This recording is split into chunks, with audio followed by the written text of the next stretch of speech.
As you can see, this Volvo is far too low.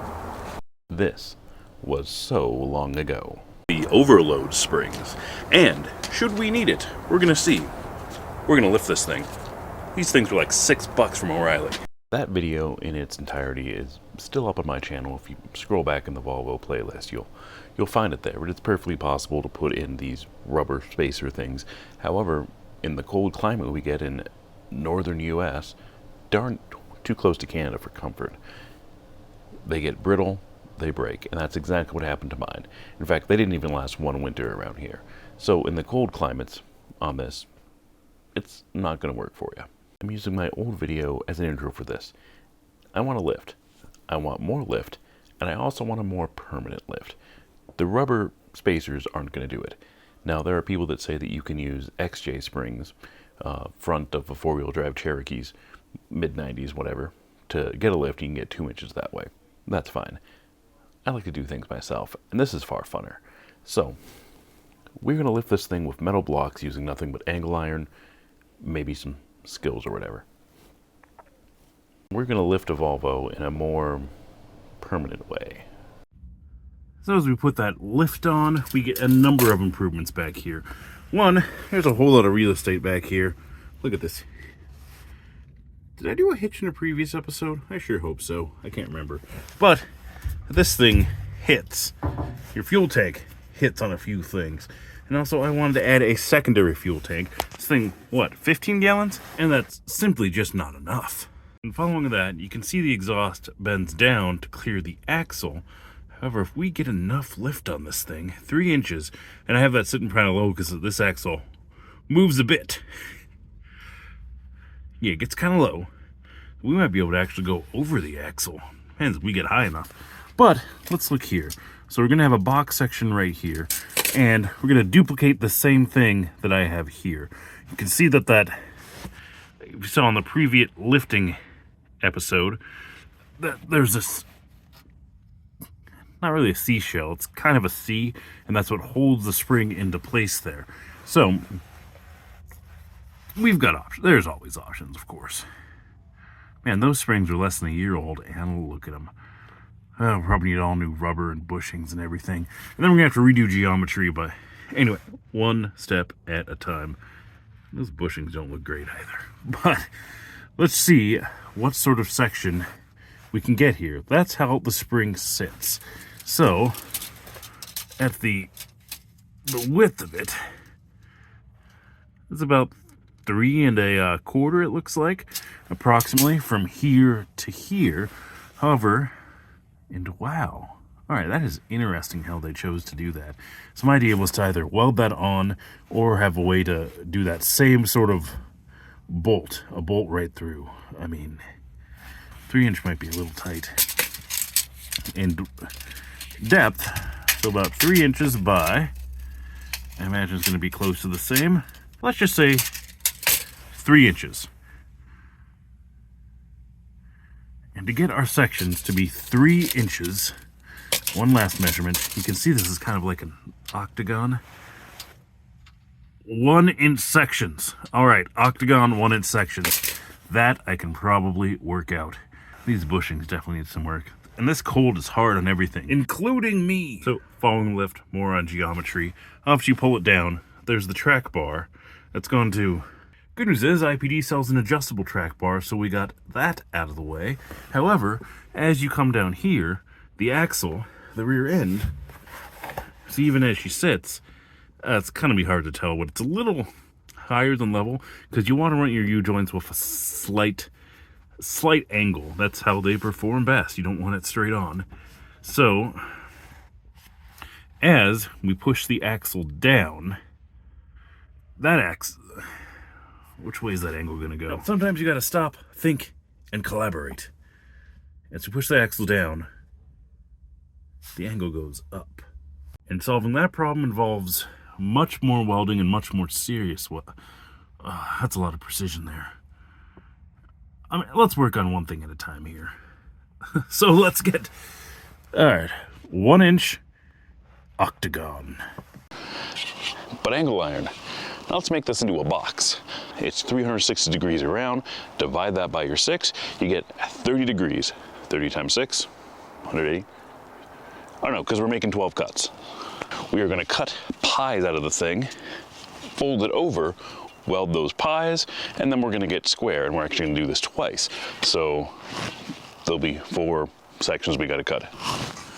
This is an easy square, speed, not a speed square, easy, but it's got an adjustable section here with degrees printed over here that we'll set to 30 degrees. This is actually the only tool you're going to need to get these measurements. So, start. That can't be right. Inappropriate math may have been done.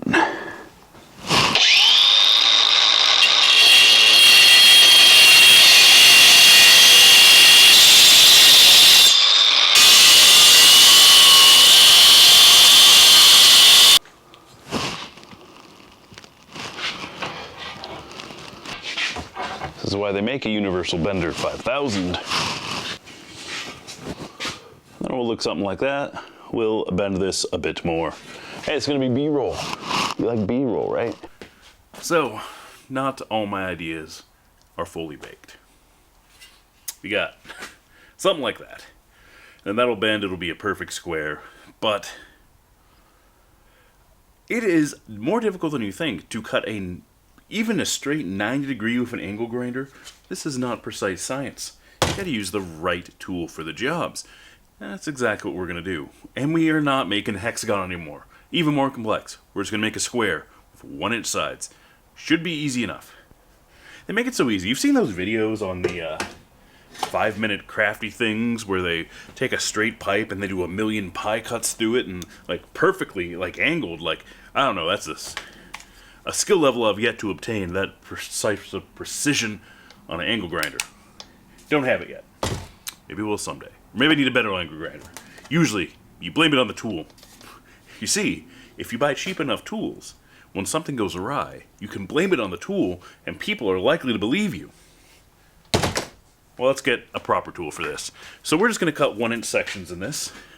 Just pop it up, pop, pop, pop, pop, pop. And then we're going to weld it together. We have a welder. Use the technology at your disposal. Face in there. Whoa! Extreme close-up. Now, it is possible to do this with an angle grinder. However, if you have the technology, which we do, first step, we're going to remove this dew claw here.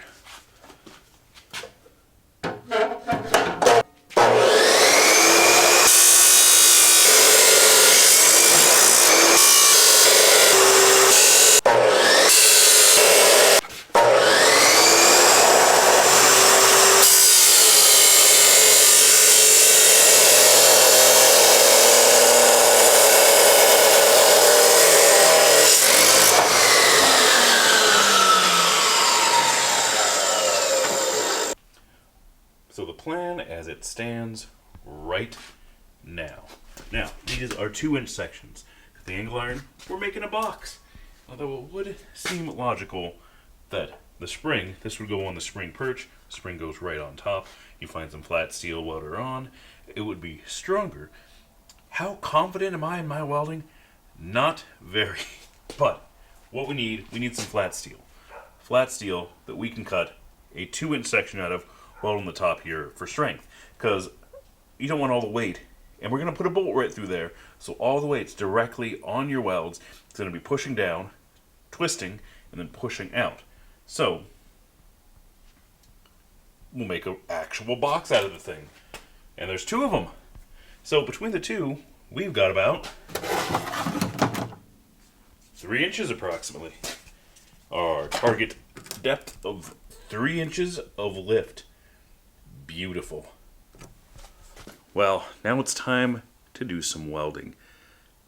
Now, disclaimer, I've so far resisted showing my welding on YouTube or really any social media because no matter how good of a job to do, no matter how structural it is, someone's going to say you're a hack and they'd be fired if they did that, and that's worth $12 an hour and whatever. Welders are the biggest professional gatekeepers you can get, and, you know, maybe rightfully so. I'm no professional welder. I'm just a guy who has a welder and took a welding class way back in high school, which was a very long time ago. So, let's discuss welding and how we're going to do this. So, first of all, you need your protective gear. This is Eastwood XL93, whatever. Use whatever. That was sort of the thing that I thought I should spend a little bit more money on. One, you can see better, and two, you're putting your eyes, and granted, some other people have pointed out that it's really the UV blocking that is really the safety measure, and that the dimming and whatever is just so you can see it better. So maybe that's true for that, maybe not. I don't know. But auto dimming, nice. Splurge on your protective gear if you're splurging on anything. And we're running this dirt cheap. Gloves, I'm not necessarily using a welding glove, although I do have those big leather ones. These work just as well. They are burnt in some spots because of this. So they do burn if you overdo them. These are my cutting gloves, whatever. I like tactile feedback and etc. So, let me show you the machine we're working with here. This is the titanium Easy MIG whatever. Doesn't matter. It's from the usual suspects. It's not the bottom basement bargain brand, though. That's Chicago Electric, made in China. So, this looks to be, if I had to guess, that's about an 1/8 inch. And looking here, oh, the Flux 125 for 1/8 inch or 3.2 millimeters, whichever comes first. At 30, it's 10 and E.5. Sort of weird, their settings there. 10 for 100%. That's the wire speed. 10, is that a measurement? Feet per minute? 10, is it? I don't know. And this is the power, E.5. Whatever that. So this is a Lincoln reel here. So I said disposable and protective gears is, if you're on a budget, that's where you should be putting your money.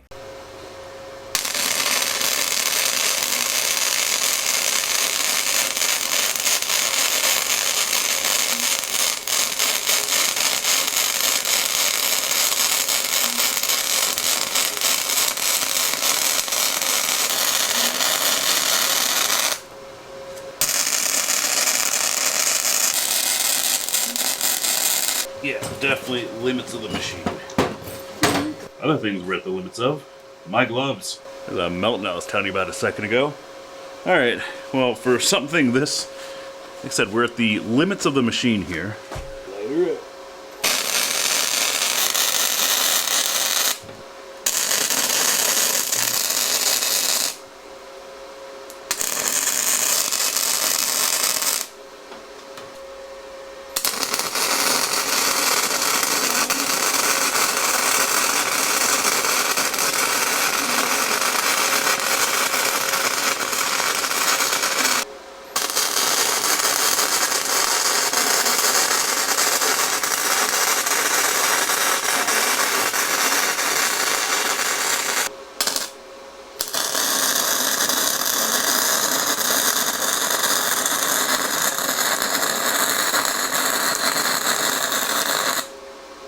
As you can see, we definitely pushed our machine a bit. We got some welding here. Now a grinder of paint, there certainly are going to make me the welder I hate. So we're going to touch that up. The lifting blocks. So while I do have some confidence inspiring in my welding, but still, that is a stress point and a weak spot. It just makes sense to have another section there, which we will get. So, in fact, got these handy guys. Oh, I've already got the pieces I need right here. You can get inside. Like I said, we are putting a bolt right in the center of it. Or flat steel is also possible, but well, now that we've ground this a bit, that's what we look like there. And yeah, we're going right through the center is the plan. Weapon of choice, Harbor Freight drill press. Doesn't even say Harbor. Yeah, there it is. Central Machinery. Although I am split on it. I mean, this might do a better job. He's been given a liberal amount of schmoo. We're in high-speed mode. Apparently I'm going to need 2 hands for this.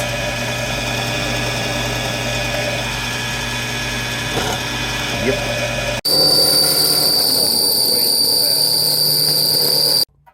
Or should I run her even faster?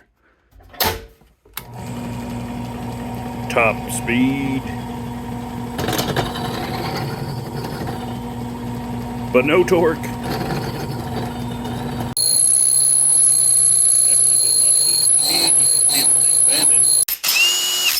Well, the old step bit was the way to go.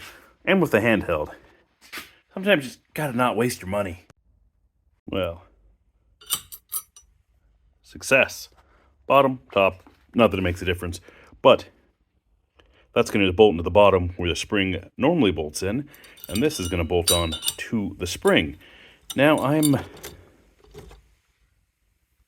I might weld this on the bottom, but I did get the bolts too, but this lift never needs to come off. It could just be welded, and of course we could angle grind it off and probably beat it off if we ever really wanted to. As you can see, the helmet is on again, which means we're lighting her up. So to give me just a wee bit more strength here, and peace of mind, this is thinner angle iron, not the stuff we were using earlier. You can see it's really thin. But she's going to work for this, because it's a compressive strength, so it doesn't really need any pulling or compressive or bending strength or anything, just straight down. I think the one will do it here. We'll get it on both sides, and we're almost all the way into the bolt, which is going to be that stress point. But I'll just weld this. I think you get the point of my not great welding. So now in settings here, I suppose, since I don't want to burn through this thin stuff, I am going to turn this down, but I will spend some more time here getting the fat stuff nice and hot. Generally, well, I don't know. Put in your comments how you do it. You know, I really could have used the same metal here, but we're just not going to talk about this. You know, a welder, I am not. And it's sort of the old adage, what's the difference between a farmer and a welder? Well, a welder knows he's not a farmer. Geez, this does not look good, but it's compressive. I mean, with just some tacks on the side, we probably would have been fine. In fact, we might have been fine without it. I'm pretty pleased with the welds I got on the virgin metal. So this scrap metal that's been sitting in my yard forever that's dirty and nasty, it has some blowouts. She's not pretty, but I think we're gonna be fine. Put your comments in the thingies. Another video that's been twirling around in my head for a bit. It's actually making a video where I actually learn how to and sit down and think and learn the actual fundamentals and learn the science and actually learn how to weld. Because there's science. Like, I understand the concept, obviously. I understand some of the technicalities. But there's a difference between knowing and knowing to do. I might know, but I don't know to do necessarily. I could probably hobble something together. It becomes a practice. It is a different skill entirely. So if you're interested in a video where we go through that, and I actually learn how to do it right on a stick machine, first of all, and we got a nice one out in the yard here, let me know if that's your thing. Anyway, let's get this thing up in the air. One jack stand, right in that factory jack point. Spring is out. Is actually the IPD overload spring. See, it looks a bit newer than a lot of the other metal under here. Here, we're adding some inches. Allegedly, we may need to go purchase some other shocks. Or I'm assuming we need to, actually. Well, let's put this thing on. And looking at that perch, it just sits on there. That's it. This little piece here is all that holds in your spring. Alright, there's our thing. Now, and I think it's got to sit that way. It might be hard to see, but at fully extension, the angle here is facing down. So, there will be slight pressure pointing downwards here. But that is fine. It is just fine. Now, the original didn't include any Loctite or anything. Or no, that is a lock washer. Okay. I do have a lock washer here. That's a lock nut, excuse me. Okay, lock nut. If I had one of those, that'd be super handy. Not that it matters. I got way too long of a bolt, as you can see. We will use a washer. And look at that. That does make me happy. Appropriate size. What are these? These are just grade 5s, I think. Yeah, they don't say. That would be a grade 5. Which is, I mean, that's not a grade 8. And what are you, 14?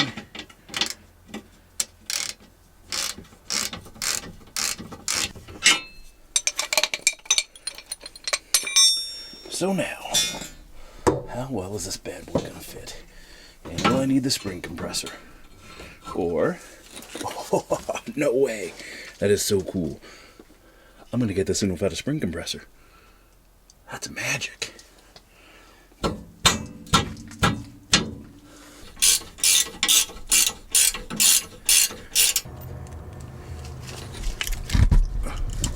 This is very quick.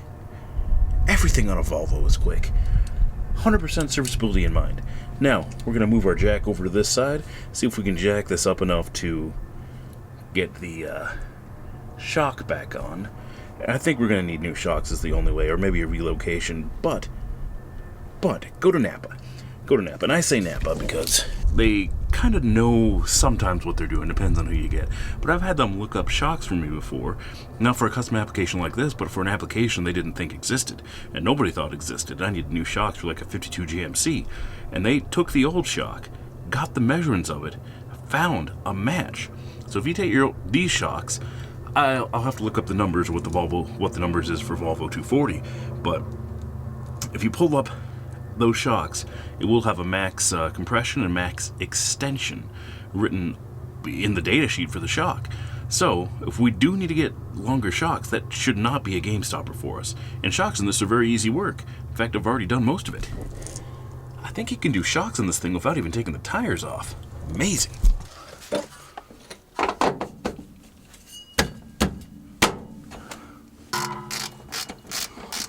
Alright, tire back on, other side. Alright, passenger side done. Some leak in there? Who knows? But we're in. It's like Flynn, and look at that. Now, I'm going to film the drop. If it's going to break, it's going to be during the drop. So, let's get this last tire on. I see brake rotors in my future. I mean, ooh, pads are getting kind of down too. Yeah. Alright. One thing at a time.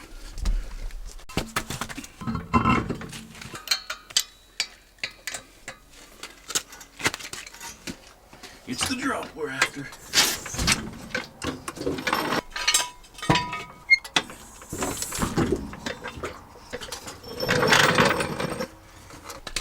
Whoa. Okay. This. Look at that. Look at that. Why didn't I get as much lift last time? If you saw the last lifting video, you saw there was not this much space. We are actually more closely matching the front. Wow. We're not trendsetters here. I am not the first person to lift a 240.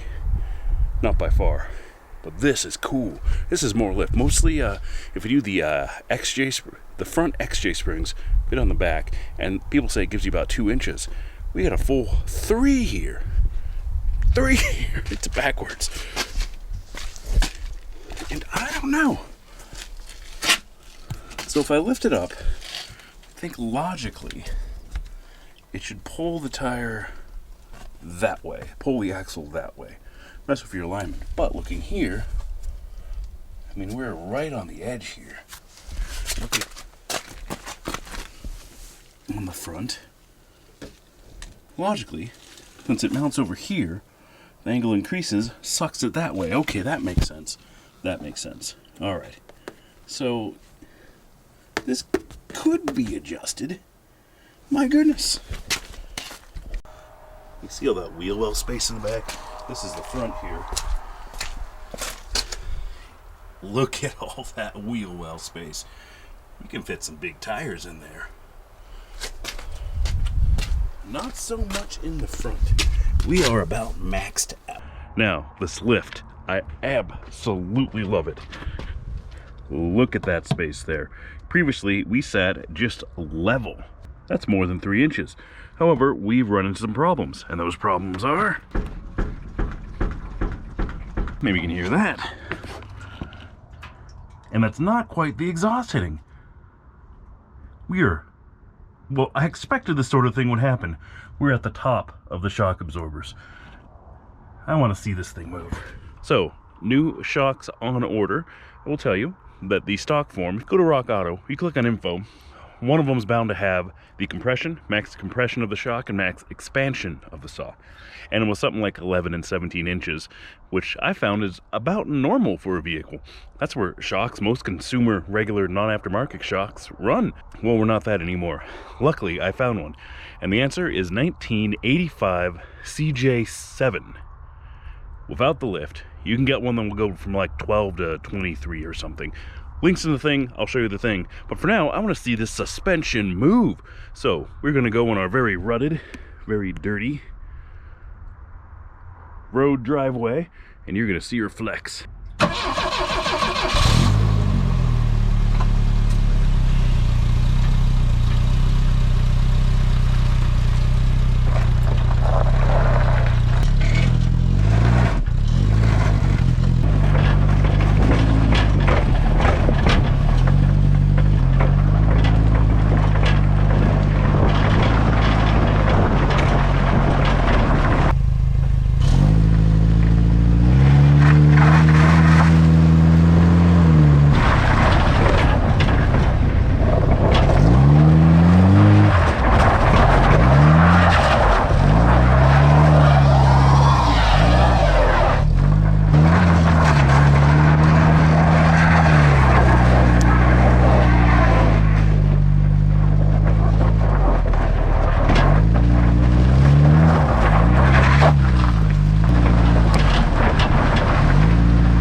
A little wet, a little dirty.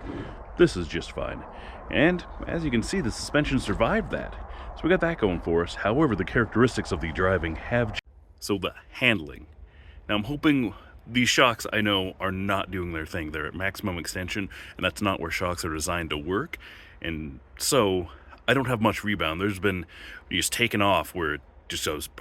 And just barely, I can just barely feel it. So I know the shocks aren't doing what they need to be. Of course, they're not the right height. That problem's going to be fixed soon. And I hope that's related to the other problem of handling on the thing. I have found that this thing, it handles like a Mustang now. And by that, I mean, have you seen the videos where a Mustang comes out sideways and then they correct and then it goes like that? That's what it feels like right now, which is not characteristic of Volvo handling. With this, I mean, Volvo did everything they could. And granted, we're dealing with live axles. That's right, I'm looking at you Jeep, I'm looking at you Dodge, whatever. They figured out how to do a live axle and not have any issues with, you know, for a live axle vehicle, the handling on this is really good. It's really predictable. It's really stable. Now, we've undone some of that, so hopefully the shocks kind of fix that. We're going to see. And I hope so, because I need this thing to be, one, to not spin, although that is fun. If you know it's there and you know it's controlled, it's manageable. I'd be completely comfortable with that. But it just handles differently now, which I expect. And also, it might be a deal because it's the shocks have no more upward rebound. They're completely maxed out. And so it's really, really stiff. But adding 3 inches of basically preload to the thing might be affecting that.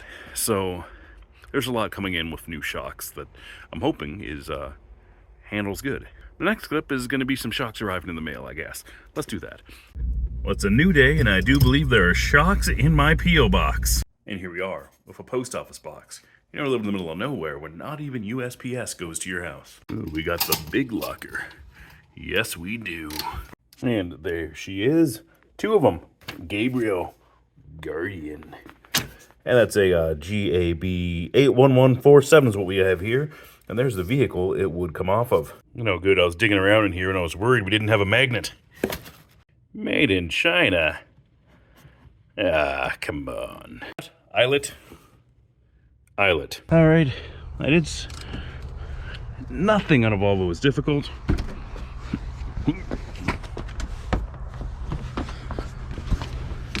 And it can all be done with hand tools. Alright, so it's a big sort of eyelet going all the way through the thing, and it is 19s on both sides. So I think you gotta undo that and then pull her through. And while possible without removing the tire, would definitely be easier if I did. But hey, we're already into this. These things are an absolute treat to work on. I just started, put a little pressure on her, and she, all right, now I need to put a backer on it. Easy enough. Got my 19 here, and that bolt is only now starting to spin. And there is a bit of a way to go, so, I mean, impact would just run this right off, but I'm all for being easy. I'm showing you this can be done with hand tools. And more evidence that we're completely maxed out here. Shocks do rebound a little bit, so you can expect them to just, when you undo them, to pop out. One of the reasons why these things ship with wire holding them in the compressed position. So, right here, you can see it. I pulled it off and it was about height. So every time this bumps over a bump and the suspension is supposed to go up, that doesn't happen. We top out and no bueno. That is that sound we're hearing, I believe. Well, let's compare old and new. The old, I mean, they are kind of, I mean, they're easy to push in. You got a couple inches and they're automatic. Boge, B-O-G-E, automatic, compared to our new unit here. Put them in the upright position. See, our width there is just about the same. So it's going to fit perfectly on the bolts there. And let's go ahead and open this thing up. I do kind of get tired of the neighbor's dogs always ruining my audio. Pull it off. The thing expands on its own. Ooh. Oh yeah, I can hear that fluid in there. Excellent. I mean, these ones are done for, so they don't do that. I had to actually pull this out. And you saw when I took the wire off the new one, it expanded all on its own. That's what's supposed to happen. But, here, measure up the bottom. And you can see we have a couple extra inches. Exactly what we need. So I dropped it in from the top and just pushed it all the way down. I don't know why I was so dead set in doing this without removing the tire. It takes all of 2 seconds to remove the tire on these things. Now the bolts.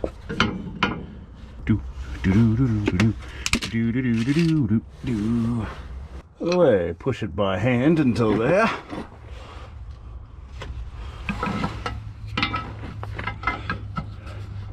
And yes, a lesson learned.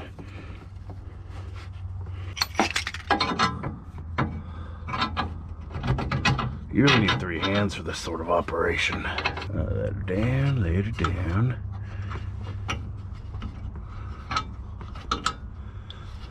Let me see. It was kind of hard to see. There we go. Man it. Oh, that's what she said. You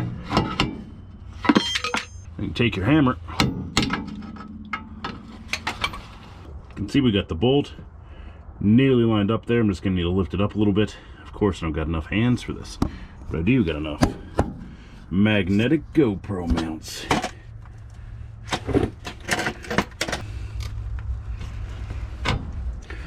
Oh, so close. There, yeah. So, hold up here. You stop, you think, you collaborate. Because although I got that in good, you can see that bare bolt right there. I mean, these shocks are about the same, so why is there that much thread in there? Indeed. Alright, let's look at the other side. Alright, so the shocks are mounted up top now. However, further review has shown that these are a little skinnier than the ones that were on there. And in addition to that, there's a little bit of a gap on the bottom anyway. So we just got our handy kit here. Kit anyway, because I lost the other bolt. So, ooh, we're upgrading. We're getting a lock nut on here. Nice. So, on a hunch, I tried this side without the washers. As you can see, no gap.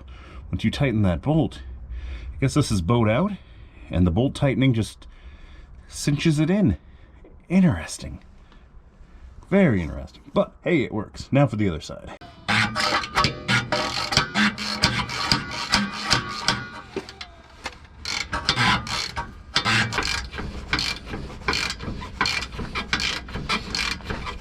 Alright, we're gonna go for a drive, but no more clunk. Yeah. See how she feels. Well, I do think this problem will get solved soon enough. But look at those headlights. Yeah, you don't need LED, halogen, well, actually these are halogen, but they're just the square headlights, stock headlights. You don't need those. These are plenty bright, but unfortunately mine are kind of pointed at the ground right now. Those might need to be adjusted, but as soon as you get that front lift, that'll be less of an issue. All right, I will show you. We're running out of ice here to do it, but 10 out of 10, she is handling good. The spins are controlled. It no longer whips back like it did before. So, improvement. The shocks were the way. The clunk is gone, other than the occasional exhaust pipe hit. That's going to need to be resolved. But, solved! The handling is back! Maybe I should adjust these headlights. Oh well, that's a very bright 10 foot in front of me. So maybe somebody has to do the math on me. I mean, we lift the back by 3 inches. So that means the front goes down. Headlights. Is this... I mean, I could do the math. I took geometry in high school once. Actually failed that class. But either way, headlights will get adjusted, or the front will get lifted back up. I believe that's the next episode or something. You pile this together. I am impressed with the handling. It's also a lot stiffer. We're adding preload there, so I'm impressed with how it sounds. The terrible sound is gone, so improvement.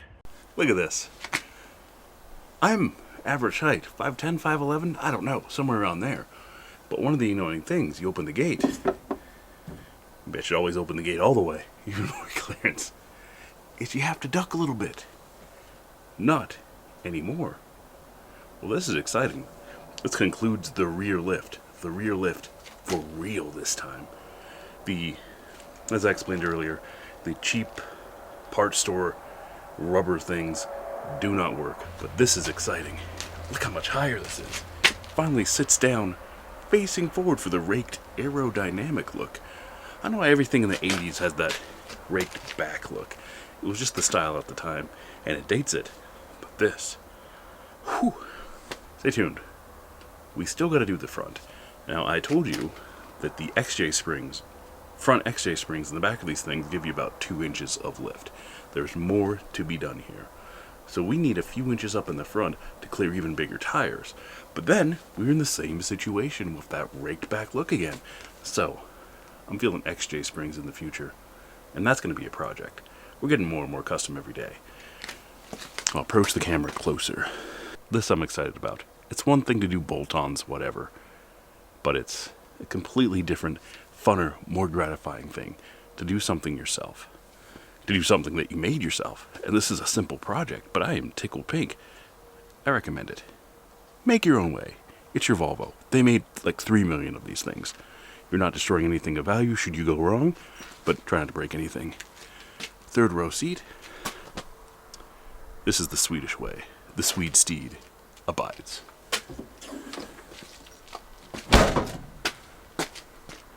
Do all those things you do, by the way. We gotta do the front. We gotta do other things. Do I need to sell you on this anymore? I don't really care. Subscribers are good, though.